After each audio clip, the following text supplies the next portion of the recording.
현재 그 봉제 현황이 굉장히 되게 다이나믹하게 돌아가고 있는 것 같아요.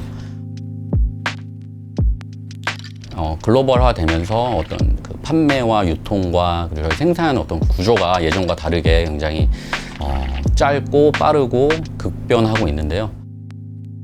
오다가 장수가 많고 단가 좋고 이러면은 다 중국이나 인도나 뭐 이런 데로 다 넘어가고, 그러니까 그 단가 맞추는 게 너무 힘들어요, 지금 상황이. 코로나19로 굉장히 힘든 가운데 있었어요. 일감이 끊기고, 그때 마침 이제 동북권 지원 사업에서 이제 그 메일이 하나 왔어요. 확인해 봤더니 이 사업이더라고요. 그래서 탈출구로 이 사업을 꼭 해야겠다는 마음을 먹고, 그래서 사업을 참여하게 되었고, 브랜드를 해야 되겠다. 그냥 오더만 받아서 인편직만 해왔던 상황에서 이제는 와인사업으로 납품도 하고 그런 브랜드를 운영하게 되면은 좀 구조적인 어떤 그 시스템을 좀 저희가 나눌 수 있겠다라고 생각을 했습니다. 아무래도 일감이 들어오는 것만 받아서 수동적으로 일을 하게 됐어요. 그러니까 이 사업을 통해서 저희가 이제 자체적으로 어느 정도 기획이라는 것을 해볼 수 있게 되었고, 이를 대하는 태도가 능동적으로 좀 변하지 않았나 싶어요. 좀 더 즐겁게 대하고 창출할 수 있는 것들이 되게 많다고 느껴져서 그런 마음가짐으로 하게 되었습니다. 판매나 이런 것이 그렇게 만만치는 않을 것 같다라는 느낌을 받은 게 있어요. 그러나 그 어려움 가운데서도 희망이 조금 보였다고 해야 되나? 첫 술에 배부를 수가 없으니까 여기서 엄청나게 이제 수익을 창출해야 된다라고 생각은 하지 않아요. 그런 어떤 데이터들을 많이 봐왔고 주변에서 하는 얘기를 또 많이 들어와가지고요. 근데 잘 뿌리 내리고 하나의 잘 자리 잡아진 컨셉으로 브랜드가 잘 안착시키겠다. 완성도 있게 자리 잡고 싶습니다. 네. 반전적인 이런 사업이 될 수가 있구나라는 그런 모범적인 사례가 되고 싶습니다. 일단은 저희 브랜딩이 어느 정도 돼서 그것을 통해서 저희 기업이 그 운영이 좀 안정화될 수 있다면은 좋지 않을까, 그런 목표를 가지고 있습니다. 매출 대박 나오겠습니다. 대박 대박이 나오고 싶습니다. 예. 되게 즐겁게 참여하고 있고요. 그래서 앞으로 되게 기대가 많이 되고 있습니다. 지금은 뭐 이것저것 하면서 지금 되게 바쁘게 지내고 있는데 이 기회를 통해서 창출할 수 있는 것들을 많이 기대하고 있고 열심히 한번 해보겠습니다. 네.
동북4구 패션 봉제 산업 활성화 사업 사업 보고를 시작하도록 하겠습니다. 다음과 같은 순서로 발표해 드리겠습니다. 동북4구 패션 봉제 활성화 사업은 성북구, 농원구, 도봉구, 강북구의 지역자산 중 하나인 패션 봉제 산업과 K-팝 문화 콘텐츠를 연계하여 컨퍼런스를 개최를 통하여 사업 참여 업체의 자체 브랜드 인지도를 확보하고 경쟁력 강화, 더 나아가 동북4구의 패션 봉제 산업과 지역 문화 콘텐츠를 활성화를 목표로 진행되었습니다. 선정된 각 업체별로 자체 브랜드 기획을 도와 브랜드 컨셉 및 방향성을 설정하고 이에 맞는 샘플을 개발하고 상품 제작을 진행하였습니다. 제작된 상품의 인지도 확보와 판매를 위해 온라인 컨텐츠 기획 및 제작, 온라인 플랫폼 입점 지원, 홍보 콘텐츠 기획 및 제작, 마지막으로 컨퍼런스 개최로 브랜드 마케팅과 동북4구 패션 봉제 산업의 활성화를 추구하는 것이 목표입니다. 동북4구의 패션 봉제 산업 활성화를 위해 우선 브랜드별로 면담, 디자이너를 매칭하고 온라인 플랫폼 입점과 K-팝 쇼케이스 연계를 통한 브랜드와 제품 홍보를 진행하였으며 라이브 커머스를 통하여 추가적인 홍보와 판매 지원이 이루어졌습니다. 사업의 마무리로 오늘 컨퍼런스를 마련해 국내 패션 전문가와 사업에 참여한 실무자가 사업에 대해 논의하고자 합니다. 6월 동북4구 지역 내 패션 봉제 업체들이 사업에 참여하도록 홍보와 업체 모집을 시작하였습니다. 성북, 강북, 도봉, 노원, 동북4구에서 가장 많이 생산되는 환편 니트, 직기 니트, 스웨터 등 업체를 중심으로 홍보가 진행되었습니다. 모집된 총 20개 업체를 1차, 2차 심사를 통해 업체들의 실력과 투자 의지 검증을 실시하여 미래 FNC, 마켓포털, 디리샤, 성광어페럴, 류진, 윤화섬유 최종 6개 업체가 선정되었습니다. 1차 심사 선정 업체들에게는 2차 샘플 심사를 위한 샘플 제작 비용이 차등 지원되었으며 최종 선정 업체들에게는 디자인, 홍보, 온라인 판매, 플랫폼 입점 등이 지원되었습니다.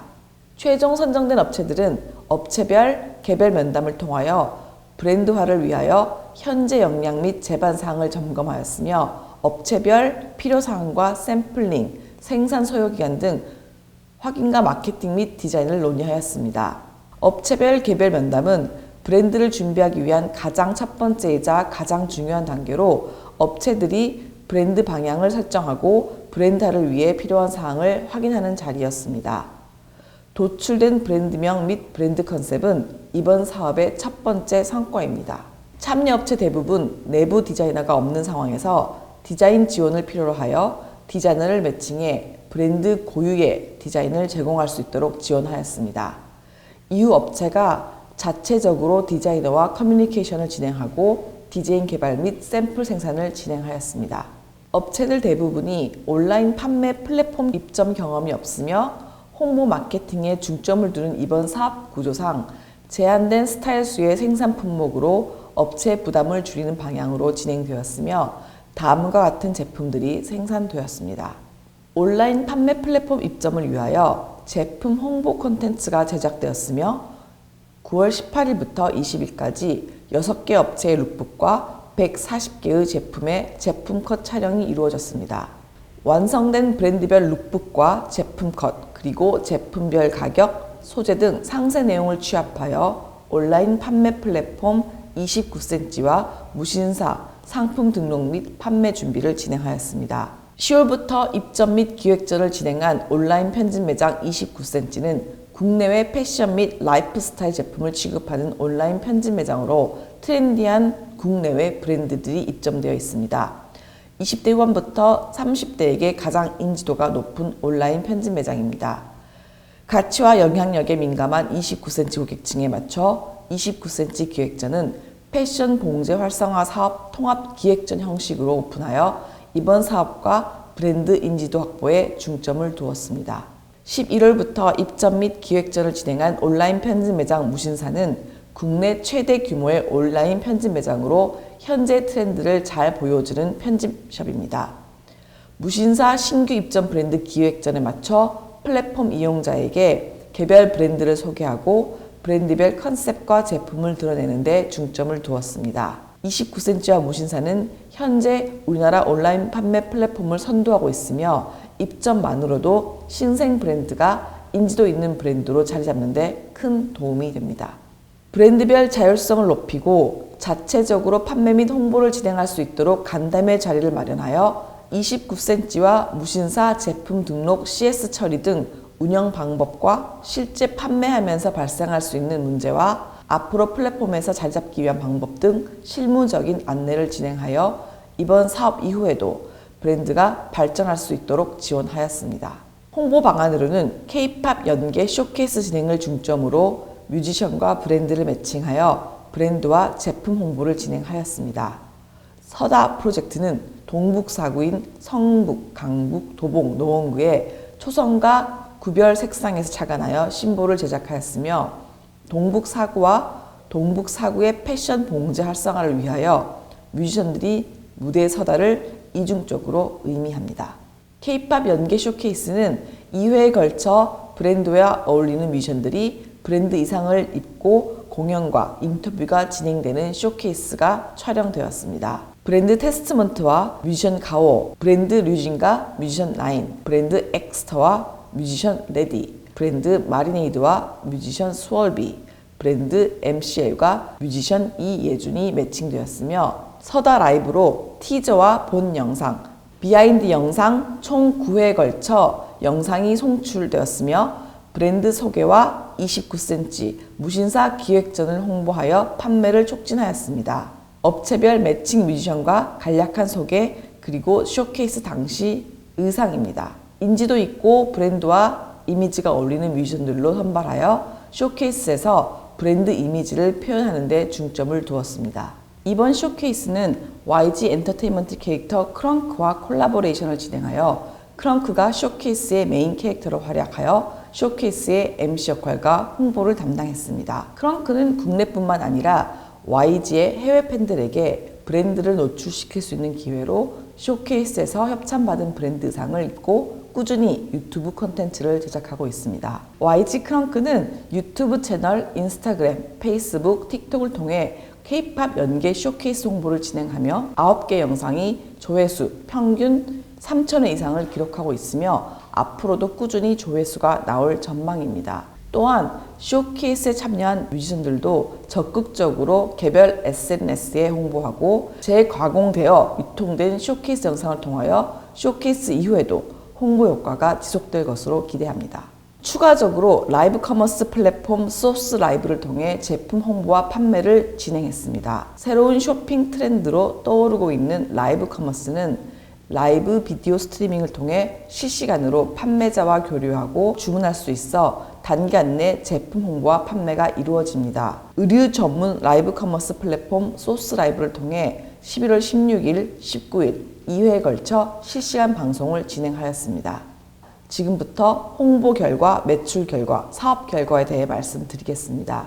쇼케이스 사전 보도로부터 영상까지 총 86건의 배포가 이루어졌으며 재가공된 영상 및 SNS 홍보를 통해 7,700여 개의 노출이 이루어졌습니다. 매출과 관련하여 플랫폼별로 29cm 소스 라이브 무신사 순으로 판매가 이루어졌으며 본격적으로 29cm 무신사 소스 라이브 판매가 진행된 11월에 보다 많은 매출이 이루어졌습니다. 다음은 업체별 온라인 플랫폼 판매 비율입니다. 판매 제품 및 가격대에 따라 플랫폼별로 판매 비율의 차이가 있으며 위 데이터는 추후 자체적으로 브랜드에서 온라인 판매 플랫폼의 상품 판매를 진행할 때 참고할 수 있습니다.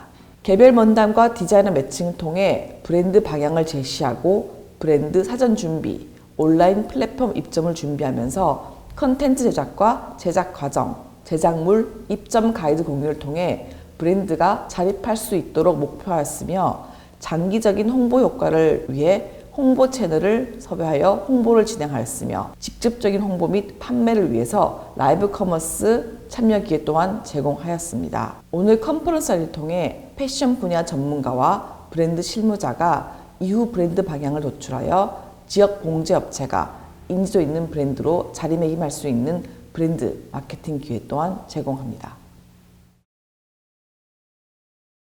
오늘은 포스트 코로나 19와 이제 21년 트렌드 분석 및 패션 비즈니스 전략에 대해서 말씀드리겠습니다. 올 한 해는 코로나 19 때문에 전 세계가 많은 인명 피해와 많은 경제적인 피해를 보고 있습니다. 그래서 이제는 코로나 끝난 시기에서도 이제 언택트 소비 사회가 주류가 되고 데이터 비즈니스로 변화될 전망으로 예상하고 있습니다. 트렌드는 우리가 보지 못하는 곳에서 새로운 세상이 시작된다. 그거는 여러분들이 꼭 명심해야 될 그 문구라고 생각합니다. 포스트 코비드 19, 그러니까 뉴 노멀 세계하고 21년 트렌드 분석 패션 비즈니스 전략에 대해서 설명을 하겠습니다. 코로나가 촉발한 뉴 노멀의 변화는 특히 언택트, 재택근무, 온라인 쇼핑, 원격 의료, 원격 교육, OTT, 그린 뉴딜, 홈 쇼핑, 뭐 교육 훈련 등 다양한 모든 사업 분야에서 새로운 표준을 요구하고 있습니다. MZ세대의 2021년 트렌드 키워드 이렇게 5개 키워드로 나타나고 있습니다. MZ세대라 하게 되면은 밀레니얼하고 Z세대를 합해서 이제 MZ세대라고 하는데 요번에 이제 했던 그런 기업들 브랜드 런칭에서 타겟층들 주로가 이제 MZ세대이기 때문에 MZ세대의 특성이나 그 성향을 잘 알아야지 우리가 이제 판매하거나 홍보를 할 때 굉장히 이제 필요한 트렌드라고 생각돼서 말씀드리는 겁니다. 인플루언서 세대를 보게 되면은 자신의 영향력을 알고 행동하며 변화하는 세대를 말하고 있습니다. 그래서 이 사람들은 협찬 태그를 받고 그냥 개인 이벤트를 개최하고 뭐 다소 민망한 오버하는 해시태그를 달고 자신의 모든 일상을 기록하는 브이로그와 인스타 스토리를 잘 활용하고 있습니다. SNS뿐만 아니라 가정, 학교, 회사, 사회, 경제까지 광범위하게 강력한 영향력을 미치기 때문에 이들은 소비 주체로서 굉장한 소비 파워를 가지고 있음을 말씀드립니다. 그 다음에 컨셉친이라는 것은 컨셉 플러스 친구의 이제 합성어로 취향에 맞는 컨셉트의 세계관 속에서 컨텐츠로 소통한다는 그런 의미를 얘기합니다. 그래서 우리가 랜선을 통해 갖고 취향에 맞는 친구들을 찾아서 같이 노는 그런 부분. 그래서 요즘 대면을 못하기 때문에 이런 젊은 친구들이 랜선을 통해서 서로 친구도 소개받고 서로 이제 함께 노는 그런 컨셉친들이 많이 등장하고 있습니다. 세컨슈머는 지속 가능한 삶을 위한 대안을 찾아 즐긴다는 그런 의미로 요약됩니다. 중고 마켓을 굉장히 잘 활용하고 이용하고 있습니다. 그 다음에 선한 오지랖, 누구도 피해를 입히지 않고 착한 유난을 떤다. 이런 젊은이들의 이런 언어들이 굉장히 많이 등장하고 있습니다. 우리가 MZ세대의 비즈니스 하려게 되면은 젊은이들 세계를 모르고서는 판매를 전혀 할 수 없기 때문에 이 부분들을 여러분들은 명심하고 기억해 두시길 바랍니다. 그래서 트렌드 코리아 20일에는 가장 핵심적인 CS 유니버스를 합니다. 그러니까 이거는 커스터머 익스피리언스거든요. 그러니까 고객 경험이란 이야기인데 고객 경험은 굉장히 중요한 이제 화두로 떠오를 수밖에 없습니다. 왜냐하면 비대면을 하기 때문에 우리가 오프라인에 대한 그 부분에서 고객 경험을 어떻게 하느냐 온라인도 같이 통해 갖고 그래서 이것만 하나만 이제 터치하고 넘어가겠습니다. CX 유니버스는 커스터머 익스피리언스인데 기업과 고객의 접점인 매장, 제품, 점원, 앱 등을 통해서 전반적인 경험의 총체적인 흐름을 CX 유니버스라고 합니다. 그러니까 접점 관리에 그치지 않고 특정 브랜드의 세계관을 함께 공유하는 마블 유니버스처럼 그렇게 하는 부분들. 그 다음에 팬덤을 만들고 충성도가 높은 고객들과 함께 브랜드 세계관을 확장해 나갑니다. 그래서 팬덤 만드는 게 굉장히 중요합니다. 이제는 브랜드에서 아니면 기업에서 팬덤이 없게 되면 아마 생존하기 힘들지 않을까. 제품하고 만들어 홍보하는 것도 중요하지만은 일단 내 브랜드를 사랑하는 팬덤을 만들어서 그들이 브랜드를 키워가는 그런 전략을 쓰는 게 굉장히 중요합니다. 그 다음에 중요한 이제 패션 비즈니스 전략 중에 언택트 D2C AI를 포함한 개인화, 고객 경험 극대화. 이거는 패션 비즈니스 가장 중요합니다. 왜냐면은 이제는 그 언택트 시대를 갔기 때문에 이제 그런 비즈니스 모델 자체도 기존의 이제 비즈니스 전략이 아니라 새로운 언택트 비즈니스, 디지털 패션 비즈니스 전략으로 우리가 변환하지 않게 되면 생존하기 힘들다. 그 부분을. 그래서 그걸 보여줍니다. 그래서 4가지 핵심 비즈니스가 모여갖고 패션 데이터 비즈니스 모델로 만들어지는 겁니다. 그러니까 생존 전략은 뉴 비즈니스 모델에다가 수익 개념 재정립. 사실 패션 업체 기업 보게 되면 수익 개념이 굉장히 부실합니다. 제가 이렇게 손익이나 이런 거에 분석을 BEP를 분석해봐도 굉장히 조금 그 수익 개념이 불안정한 이런 부분들. 그러니까 매출 위주가 아니라 이제는 수익 개념에서 철저히 이제 분석을 해야지만이 이게 이제 비즈니스가 새로운 이게 모델이 정립된다고 생각이 듭니다. 언택트 리테일 패러다임 변화 보게 되면은 이제 비대면 코로나19 때문에 안전성이 굉장히 대두가 되죠. 사실 친구나 지인들하고 만나는 것도 사실 불안합니다. 안전성이 이제 가장 우선적으로 되고 그다음에 오프라인 경험을 삼아서 무이나 근리나 라이브 형태로 VR, AR, 쇼룸 형태로 이제 패러다임이 바뀐다고 여러분 생각하시면 될 것 같습니다.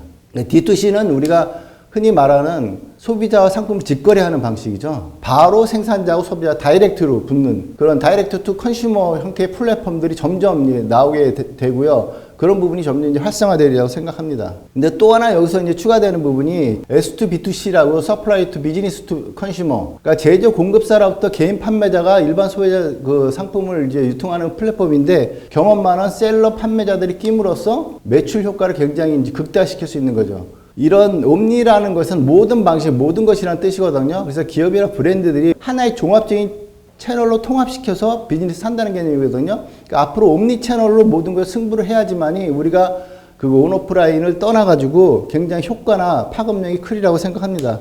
개인화, 이거는 굉장히 중요합니다. 패션 테크놀로지의 이제 합성어인데 온오프 DB 및 AI를 접목해서 쇼핑 단계별로 초개인화 서비스를 제공하는 겁니다. 고객의 성향에 따라서 개별 품목 추천하고 품절 시 대체까지 해주는, 그 다음에 고객 니즈별 세분화된 멤버십 서비스 구축, 그 다음에 추천 엔진을 통해서 이제 배송 시스템까지 구축.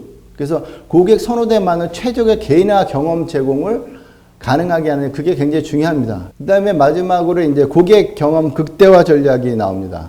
매장은 단순히 옷을 구매하는 공간이 아니라 휴식과 건강, 문화, 예술 경험까지 제공하는 신개념 복합 문화 공간으로 진화하고 변환이 돼야지 살아남는다. 매장 내 쇼핑 경험을 간소화하고 모바일 페이를 통해서 결제 과정 단축시키고, 그 다음에 고객의 이제 구매 여정 및 양질의 이제 쇼핑 경험을 제공하는 인적 요소를 하는 거죠.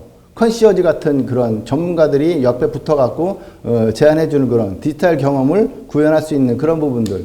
요즘에 이제 특히 문화적 만족과 경험을 중시하는 아트슈머가 핵심 소비층이기 때문에 복합 문화공간 형태를 가야 된다. 그래서 제품 가격보다 개인화된 고객 경험이 훨씬 더 중요하다, 지금은. 그래서 상품보다 경험이 먼저다. 우리가 말씀드리면 디지털 기술에다가 온오프라인 융합 전략으로 고객 경험을 극대화해라. 그렇지 않게 되면은 생존하기 힘들다. 그것을 말씀드리고 싶습니다. 그 부분에서.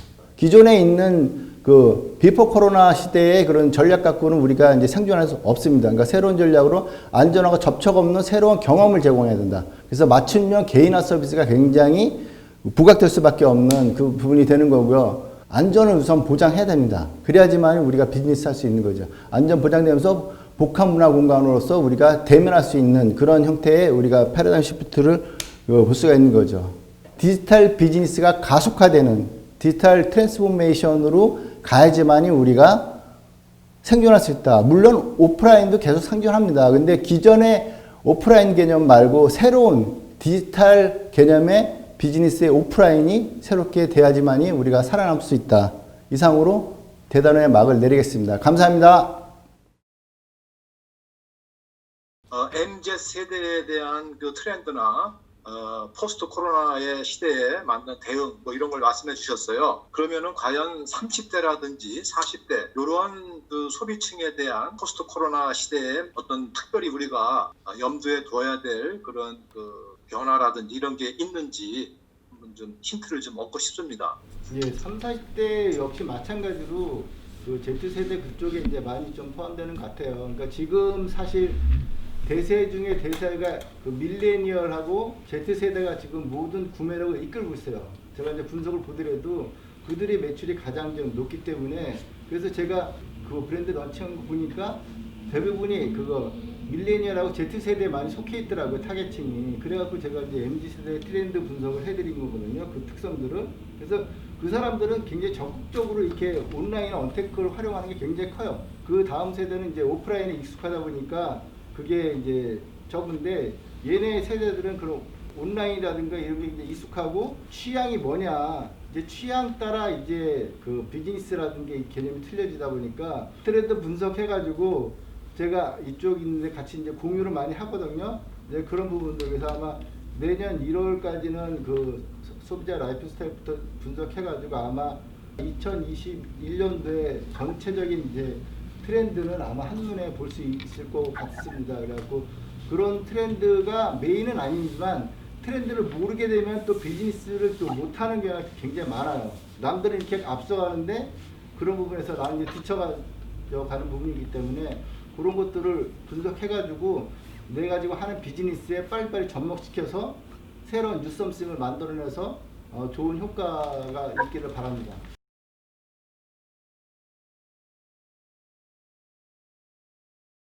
네, 안녕하세요. 엑스터먼트의 서성경입니다. 동북사구 패션 봉제 산업 사업을 참여함으로써 제가 이제 들었던 생각을 말씀드리기 전에 먼저 과정을 먼저 설명드릴게요. 원래부터 그 패션 디자인, 저 브랜드에 대해서 되게 관심이 있었고 많은 것들을 혼자서 이제 깔짝깔짝 해보기도 하고 이제 주변 디자이너분들과 뭐 얘기도 하고 있었어요. 그래서 이미 그쪽에서의 커뮤니티가 있었던 상황에서 그러면 제가 개인적으로 디자인, 저를 오랫동안 봐왔고 알아봤던 디자이너를 섭외해서 같이 해보면 좋겠다 라고 생각을 해서 시작을 하게 되었는데요. 이번에 같이 하면서 배웠던 것들이 되게 많고 그리고 그 와중에 절차가 되게 많았다는 거를 알았어요. 물론 이제 디자인 생산 다 준비는 하지만 그거 말고도 어떤 촬영, 섭외부터 해가지고 신경 써야 되는 절차들이 되게 많았다는 걸 알고 이제 그것들이 여기 People of Taste에서 다 잡아서 진행해줬다는 부분에 있어서 굉장히 편하게 제가 이 사업을 그리고 브랜드 런칭을 이렇게 할 수 있었던 것 같아요. 그래서 사실 이제 무신사랑 29cm 입점하는 것도 굉장히 까다롭고 번거롭고 시간이 많이 걸리는 걸로 알고 있었는데 이제 그런 부분들에서 쉽게 저희가 입점을 해서 기회를 볼 수 있었던 점에서 크게 의의를 갖고 있고 감사하게 생각하고 있습니다.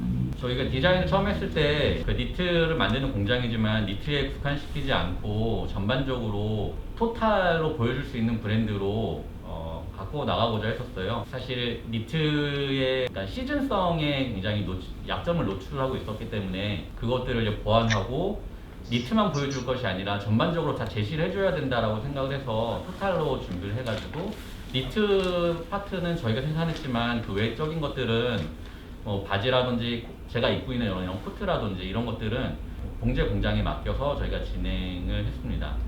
근데 이제 진행하는 와중에 저희가 너무 힘을 많이 준 것 같아요. 사실 이제 People of Taste라는 어떤 그런 마케팅 대행사가 있고 서울시에서 지원을 해준다고 해서 생산 수량이라든지 디자인 품목의 개수라든지 이런 것들을 너무 이게 힘을 줘가지고 저희가 이제 시작을 하게 되었었는데 그러면서 좋은 점도 있고 나쁜 점이 있는 것 같아요. 그러니까 정말 이렇게 힘을 줘서 하니까 제대로 경험을 했던 것 같아요. 사실 예전에 깔짝깔짝 할 때는 효과가 거기가 한계였었던 것 같은데 이번에는 제대로 한번 힘을 줘서 하니까 제대로 이제 저희가 몸으로 체화했었던 것 같아요. 그 과정들을.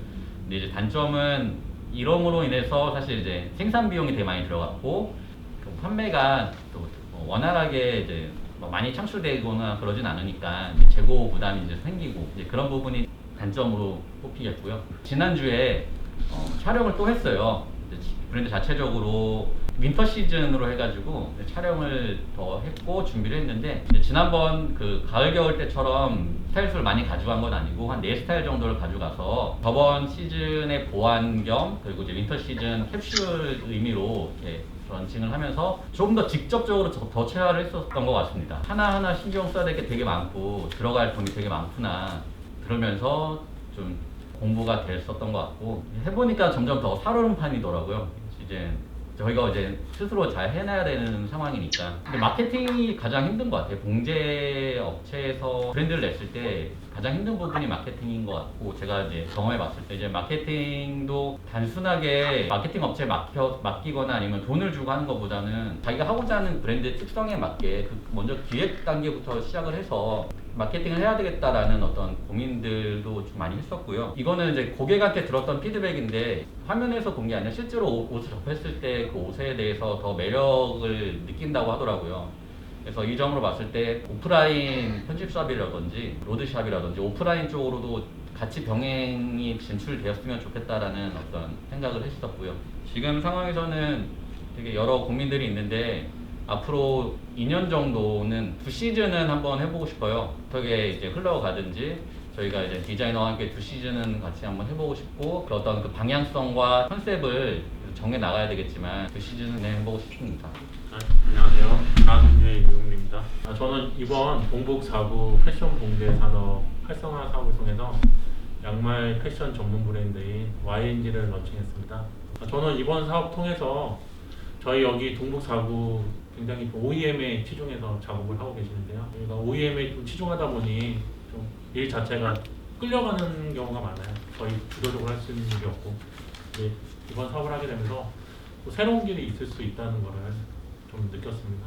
제가 이 심사할 때도 말씀드렸었는데 그 과정 중에 중국을 넘어서 이제 동남아 국가들 특히 베트남하고 단가 이제 가격 경쟁을 하고 있는 상황이고요. 이 상황이 되게 좀 지속되다 보니 봉제 편집이 사업을 많은 분들이 모르겠지만 저도 대를 이어서 하고 있는데 고객을 먼저 좀 생각을 하고 어떻게 하면 고객이 입었을 때 좀 만족할 수 있을 거를 저는 항상 생각을 하고 제품을 만들거든요. 근데 이제 그런 생각을 하는 게 제가 잘못된 게 아닌가라는 자문하는 시간이 요즘 많아지고 있어요. 단가가 가장 우선시되고 제가 이런 생각을 하는 자체가 좀 시대에 뒤처지는 거 아닌가.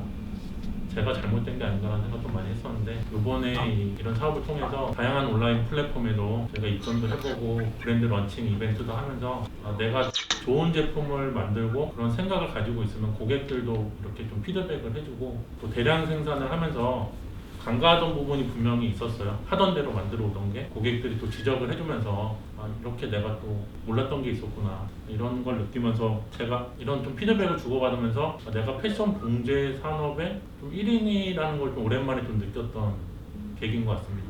이번 사업 전에도 좀 다양한 지원 사업을 지원했었었는데요. 사업들은 좀 다 단발성이었어요. 근데 이번 사업은 업체가 하기 따라서 좀 지속 가능한 자기 스스로 좀 나아갈 수 있는 사업인 점이 많이 좋았고요. 여기서 좀 한 가지 부탁드리자면 브랜딩하고 온라인 입점하는 게 이게 쉬운 일이 아닌데 입점을 했을 때 이렇게 반응이 이렇게 올라오더라고요. 올라온 상태에서 지속적으로 업데이트나 이런 관리를 안 해주는 상황에서는 내려가는 것 또한 되게 빠르더라고요. 지금 전문가들이 도와줬을 때는 저희가 이렇게 올라가는 작업을 할 수 있지만 사업이 끝난 상태에서는 또 온라인 쪽이나 브랜딩에서는 뭐 거의 처음 하시는 분들이 많기 때문에 요거를 좀 끌어나가는 게 좀 쉽지 않더라고요. 그래서 좀 부탁드리고 싶은 게 있다면 뭐 이 사업이 통해서 좀 성과 보는 업체가 있다면 이게 좀 단발성으로 끝나는 게 아니라 서울시에서도 동북 4구를 대표하는 제대로 된 브랜드를 한번 키워보는 좀 연관된 사업을 한 번 더 진행해 봤으면 그러면 좀 좋지 않을까 생각합니다.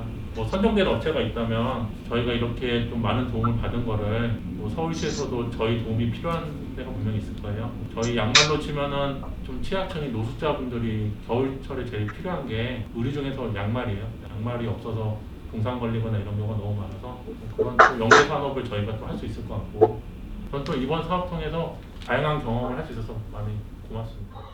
감사합니다.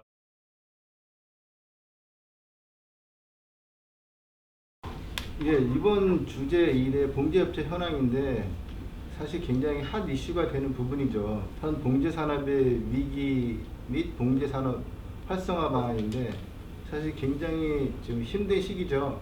더군다나 코로나19로 인해서 지금 모든 산업이 거의 뭐 정지되다시피 하고 더군다나 패션 산업도 굉장히 타격이 큰데 그러다 보니까는 구매도 안 일어나고 그러다 보니까 이제 봉제 업체가 이제 굉장히 타격이 많이 큰데 지금 현 상황에서 이것을 어떻게 또 타개하고 활성화시킬 수 있는 방안이 있는지 서로의 의견을 좀 과감히 좀 말씀해 주시면 감사하겠습니다. 저는 이쪽에서 그렇게 많이 일을 봉제 산업 자체에서 이제 그러니까 길게 일을 하지 않았는데 지금 제가 일을 하면서 느낀 게 너무 사면초가인 상황인 것 같다. 이게 코로나를 주제치고 이 사업 자체가 너무 사면초가다. 이게 빠져나갈 수 있는 길이 별로 안 보인다고 느꼈어요. 첫째로 가장 문제가 되는 게 인재 유입이 없어요. 이게 가장 큰 문제라고 생각하는데 이제 앞으로 지금 일하시는 분들이 50대예요. 대부분 젊으신 분들이 아마 50대, 40대 후반 50대이신데 10년 남았어요. 10에서 15년 후면은 이분들이 이제 다 은퇴하시고 이제 일을 못 하실 텐데 그때 이 산업을 이어갈 분들은 없을 거예요. 아마 지금 20대나 저희 또래 사람들이 일을 안 하려고 하니까요. 제가 생각하기에도 들어가는 시간에 비해서 인컴이 너무 적기 때문에 그게 아마 가장 큰 문제가 아닌가 싶고 산업 자체에서 인건비가 계속 올라가는데 반해서 저희가 생산하는 단가를 올려받기가 어렵잖아요. 그게 양면에서 다 압박이 들어오는 거예요. 인건비 압박에 단가 압박이 동시에 있으니까 수익을 내기가 힘든 상황인 거죠. 거기 더해서 요새 패스트 패션이라서 다품종으로 생산하는데 불구하고 소량 생산으로 하기 때문에 저희 입장에서 굉장히 비용이 올라가기 때문에 그만큼 이제 수익 창출하기가 굉장히 어려운 상황이 있습니다. 저희가 생각하기에 이런 위기가 있는 것 같고요.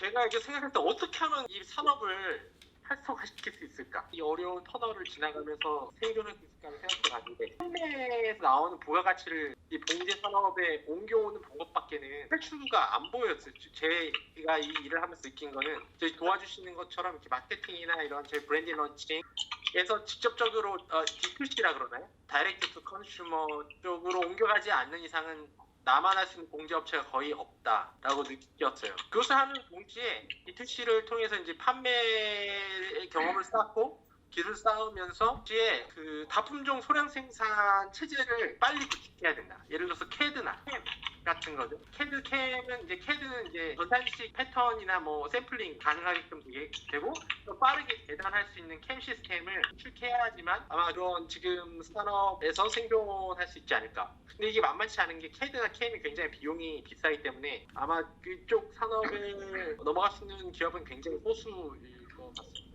그 중에 하나가 이제 또 하나 더 필요한 게 기술직 자체 인력풀을 개발하지 않으면은 이 산업을 유지할 수가 없어요. 왜냐하면 이제 점점 기술자는 적어지는데 사람들을 구하기가 더 힘들고 자체적으로 인력풀을 만들어가지 않는 이상은 상생산 활동을 유지하기가 힘들지 않을까 싶습니다.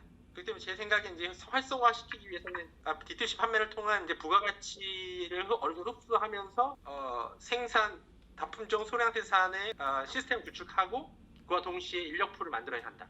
그러면은 그나마 어느 정도 생존할 수 있지 않을까 싶습니다. 제가 이쪽 산업에서 일하면서 느낀 것과 활성화할 수 있는 생각한 방안입니다. 제가 이제 첨언하자면은 사실 봉제 업체 현황은 굉장히 열악하다고 봐요. 제가 기업에서 MD를 있을 때도 생산 관리라는 생산 라인 체크하다 보게 되면 항상 그쪽에서 많이 부딪히다 보는데 사실 우리나라 90% 봉제 업체가 10명 미만의 영세 업체거든요. 그러니까는 대규모의 이제 봉제 시스템은 해외로 전부 넘어간 상태고 중국이나 베트남, 미얀마로 넘어가고 지금 남아있는 게 이제 중소기업의 작은 업체들만 남아있다 보니까 투자하는 여력도 없고 이제 그런 부분이 굉장히 문제가 되더라고요. 그래서 제가 이제 일본에 가서 이제 봉제 시스템을 봤는데 거기는 지금 굉장히 고급 봉제 형태로 굉장히 올라와 있어요. 세계 명품이라든지 이런 쪽은 일본에서 고급 봉제로 이제 오다 받아서 하는 부분인데 우리가 살아가는 방법은 사실 저가의 봉제는 거의 끝났다고 보거든요. 그 인건비 그런 부분에서 중국이나 동남아 이쪽에 전부 다 그것을 다 사가기 때문에 그러니까 우리가 다품종 소량의 그런 고급 봉제 프리미엄 봉제 시스템으로 가야 되는데 그게 또 문제가 되는 게 그 기술을 배워야 되는데 사이에 이제 이게 텀이 발생하는 거예요. 그러니까 영세 봉제 업체다 보니까 바로 지금 이제 생산해서 이것을 그 생업을 해야 되는데 그 인력이 빠져버리게 되면 거기 대체할 수 있는 인력이 없으니까 고급 봉제 스킬을 배우고 싶어도 못 배우는 거예요. 이제 그게 제일 문제가 되더라고요. 그러니까 그런 부분에서 뭐 지금 지자체라든가 이런 걸 통해 갖고 지원해주는 그런 방안이라든지 안 그러면 제가 베트남을 체크해 보니까 거기는 우리 지금 봉제의 가장 문제가 이제 노후화되고 하시는 분들이 연령대가 거의 50대, 60대 막 이런 분들이잖아요. 그러니까 그 밑에 젊은 층이 없어요.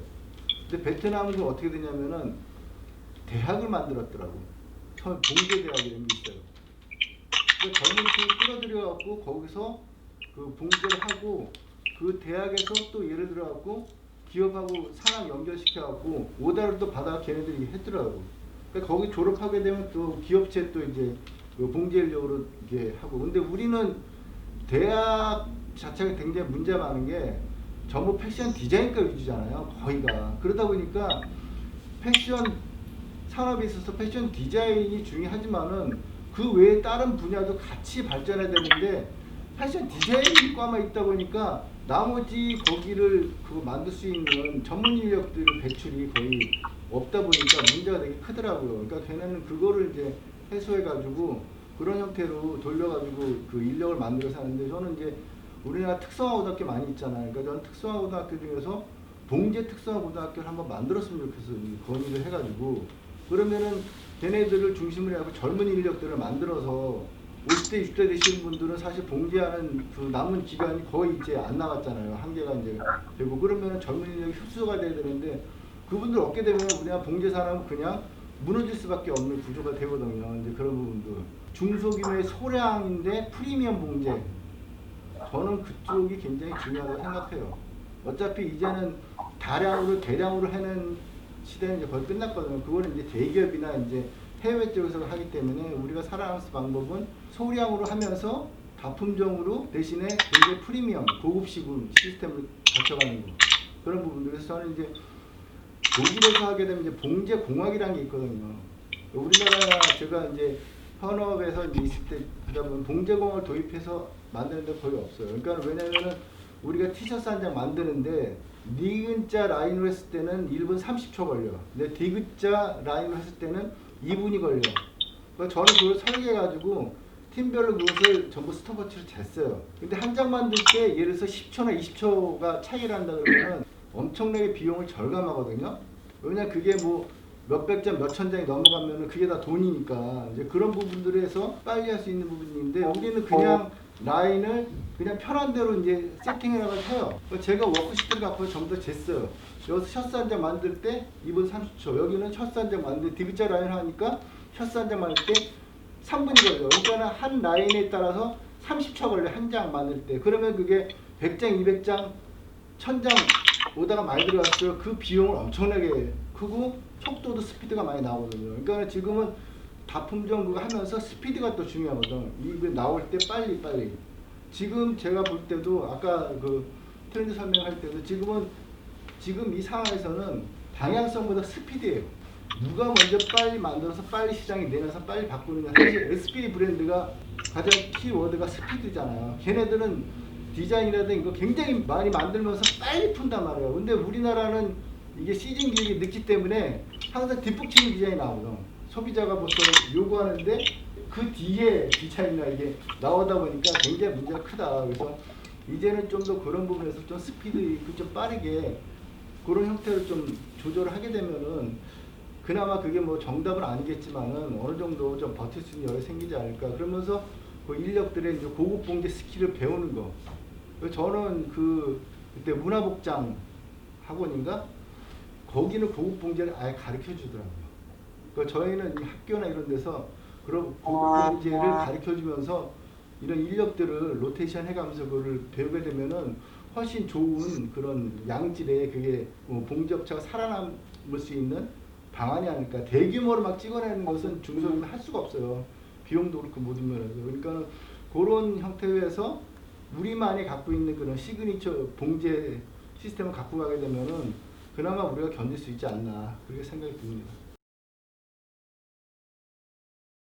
이번 주제는 이제 봉제 생산처에서 이제 자체 브랜드라는 새로운 사업으로 영역을 확대하셨는데요. 쉽지 않으셨겠지만 이제 현재 많은 젊은 친구들이 학업을 마치고 곧바로 기획을 하고 생산을 해서 자기 브랜드 설립을 하는 경우가 많이 늘었습니다. 그런 친구들에 비해 현재 이번 사업에 참여하신 업체들은 그들보다 훨씬 많은 경험과 생산의 노하우를 가지고 계십니다. 그런 경험과 숙련된 기술이 어떻게 하면 더 부각될 수 있을지, 또한 그런 좋은 경쟁력을 활용하여 어떻게 하면 좋은 브랜드로 계속 그 가치를 인정받을 수 있을지 기대되기도 하고 응원도 하고 있고요. 예전에 우리나라에서도 이제 이렇게 생산형 공장에서 이제 유통에 참여하여 브랜드로 성공한 많은 사례들이 있었잖아요. 특히 뭐 남대문 쪽 업체들이 생산을 하면서 유통을 같이 하면서 지금 브랜드로 지금 형성되어 있는 업체들도 많이 있고요. 그런 성공 사례는 역시 숙련된 노하우가 있었고 또 많은 시행착오도 과정을 겪었을 거라고 생각이 들어요. 오늘의 이 토론도 그런 시행착오의 경험을 서로 나누고 짧은 기간이었지만 여러분들이 준비하셨던 것 브랜드가 필요한 이번 사업에서 더 필요한 것들이 있으면 좀 말씀을 또한 의견을 나누어 주셨으면 합니다.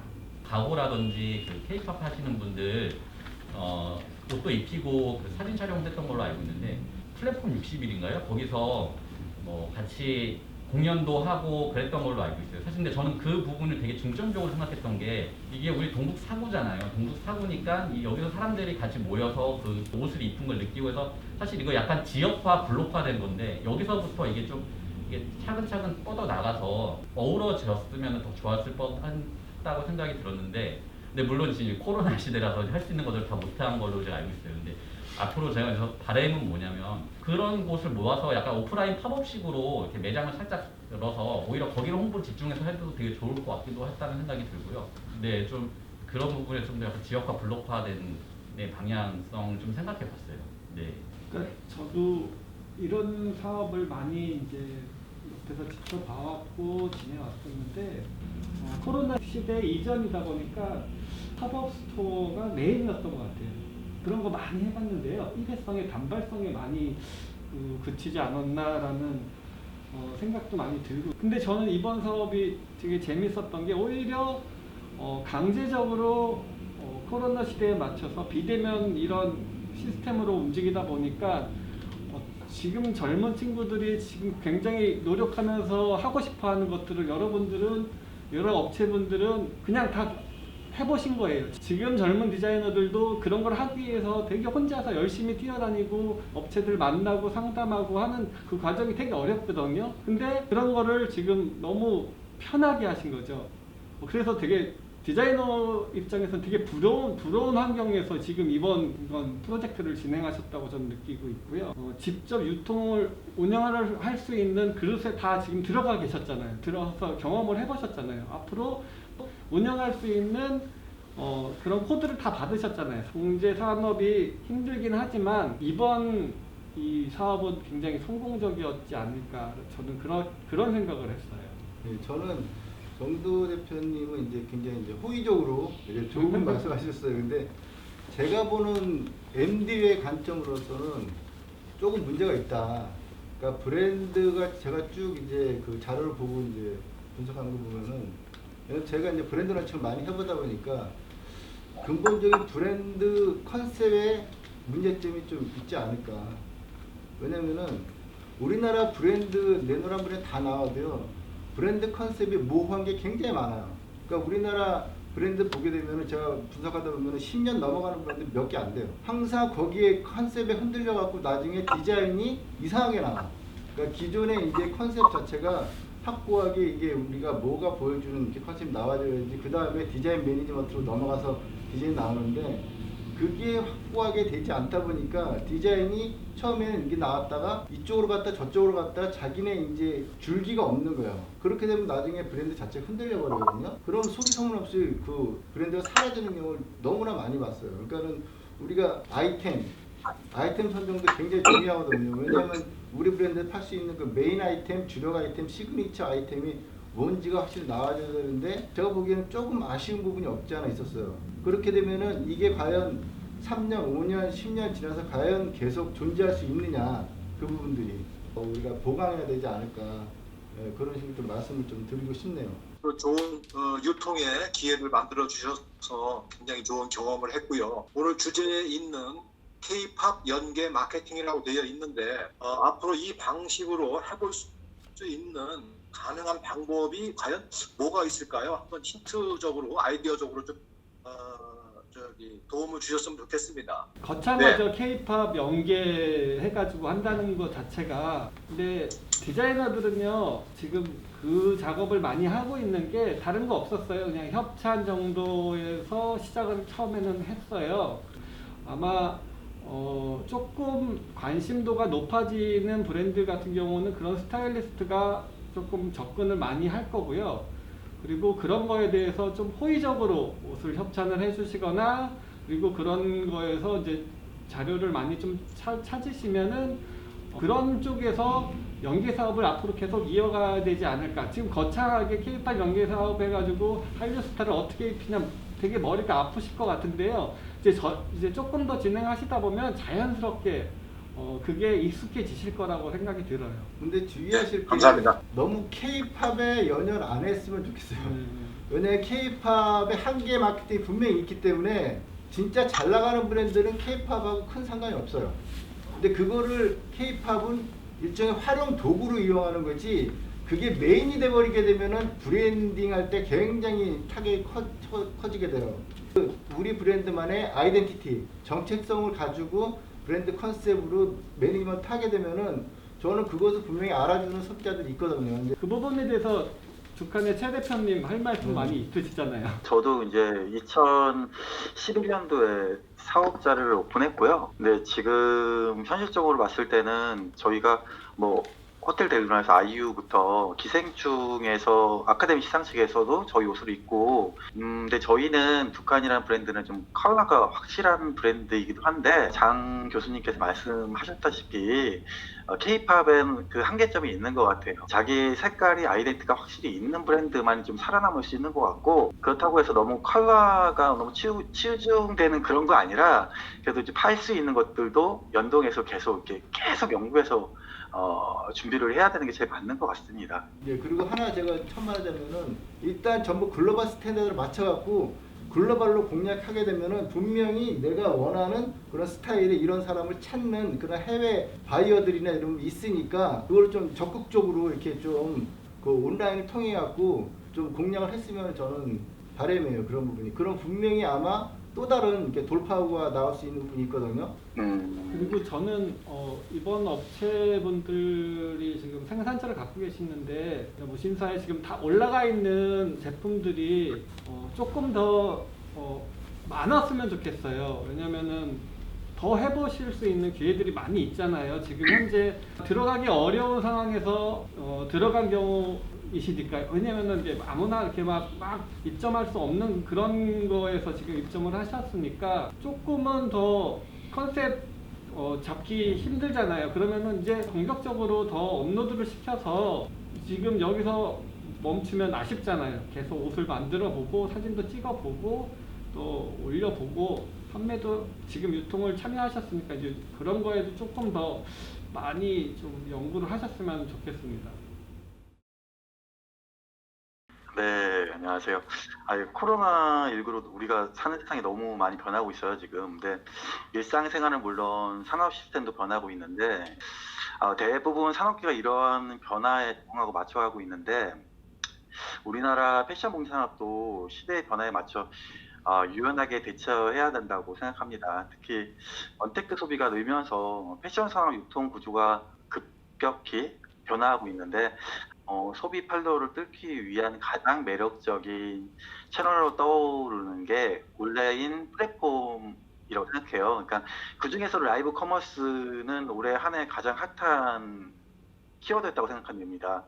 올해 한 해 한국 라이브 커머스 시장이 성장세는 무척 가파랐는데요. 그러니까는 네이버 쇼핑 라이브는 지난 10월 정식 오픈 3개월 만에 누적 시청 횟수 3천만 회를 넘겼고, 그리고 카카오 쇼핑 라이브는 지난달 누적 시청 횟수 1,000만 회를 돌파했다고 합니다.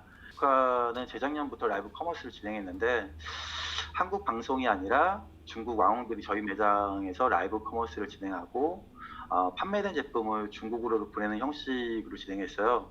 중국은 라이브 커머스 시장이 한국보다 훨씬 빠르게 성장해서 그때도 매출이 어느 정도 많이 발생했는데, 그때부터 라이브 커머스 위력을 실감하게 됐어요. 과연 한국에서의 라이브 커머스는 매출이 나올까 하는 의구심도 들었고, 하지만 실시간 라이브로 했을 때 라이브 10,000명, 20,000명 방송 보면서 채팅으로 제품에 대한 문의도 하고 구매로까지 이어지는 결과를 보면서 한국에서도 라이브 커머스가 가능하다는 걸 느꼈습니다. 라이브 커머스의 장점은 기존 홈쇼핑과 달리 송출료가 없고 구매 전환율도 높다는 점이 매력인데, 또한 실시간 소통에 강한 유통 채널로 소비자가 더 친근하게 다가가고 제품에 대한 정보를 더 잘 얻을 수 있었습니다. 관련 업계에 따르면 일반 커머스 사이트 구매 전환율은 통상 0.3%에서 1%를 알려졌는데, 라이브 커머스 구매 전환율은 5%에서 8% 수준이 된다고 합니다.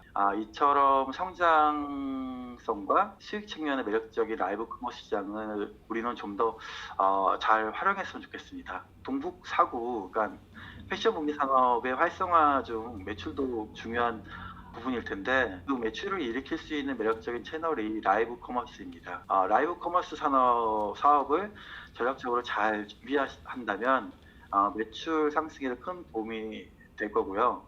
라이브 커머스 방송 성공을 위해 여러 가지 요소가 필요한데 소비자의 방송 유입이 큰 부분을 차지한다고 생각합니다. 그러니까 아무리 좋은 제품을 좋은 가격에 판다고 하더라도 시청자가 유입되지 않는다면 판매로 이루어지기 힘드니까 제 브랜드가 참여한 여러 번의 라이브 커머스 중 가장 시청자가 많고 유입되고 판매도 많이 이루어진 라이브 커머스가 있는데 그 라이브 커머스 방송의 다른 방송과의 큰 차별점은 송혜나 씨라는 인플루언서가 있어요. 그러니까 인플루언서의 존재감이 컸었어요. 그래서 전문 쇼호스트와 깔끔한 진행과 더불어 많은 팬을 확보하고 있는 인기 인플루언서가 방송 함께 하니 그러니까 매출이 좀 배가 됐던 것 같아요. 라이브 커머스 제품을 안정적으로 소개할 쇼호스트와 시청자 유입에 도움을 주는 인플루언서 매칭이 중요하다고 생각합니다. 또한 방송에 적합한 점과 이벤트가 있어야 된다고 생각하고요. 라이브 커머스 중에만 할인한다거나 증정품을 준비한다는 판매로 이어질 확률이 더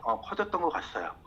양질의 서울시 지원 사업과 업체의 적극적인 참여가 패션 공개 산업을 활성화를 이뤄낼 거라고 보고요. 코로나19를 딛고 도약하는 동북 사구 패션 봉제 산업이 되길 바랍니다.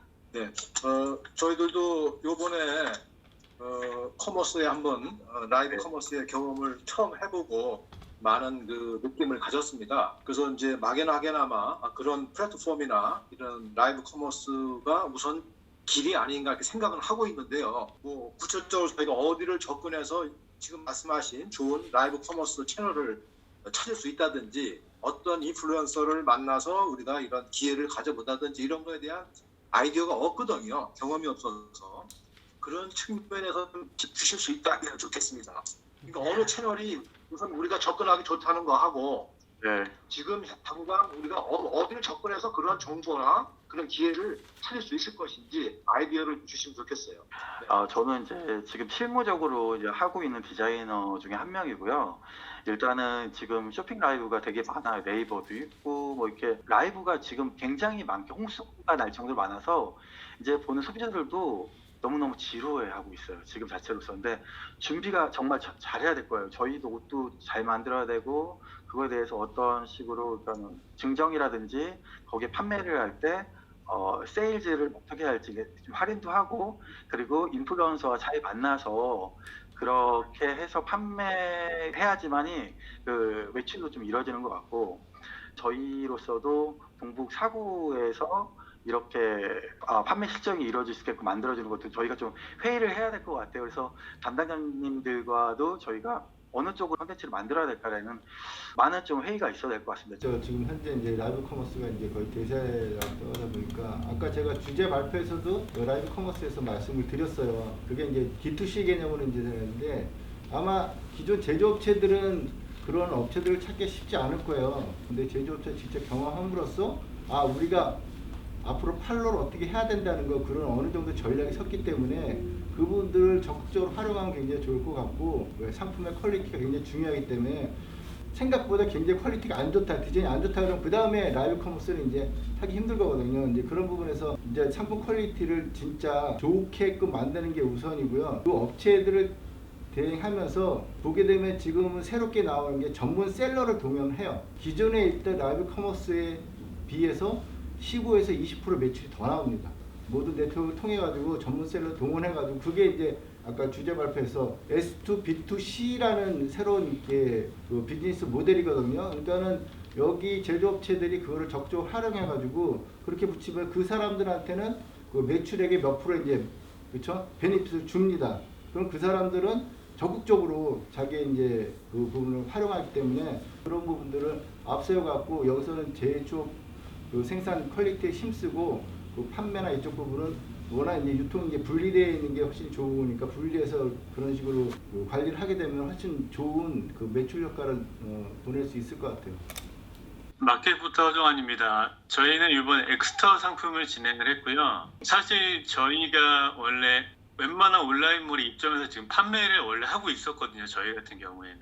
근데 좀 새로운 컨셉과 브랜드 그리고 새로운 플랫폼을 이용해서 저희도 새로운 무언가를 찾아보고 진행해보고 싶어서 이번에 진행을 했습니다.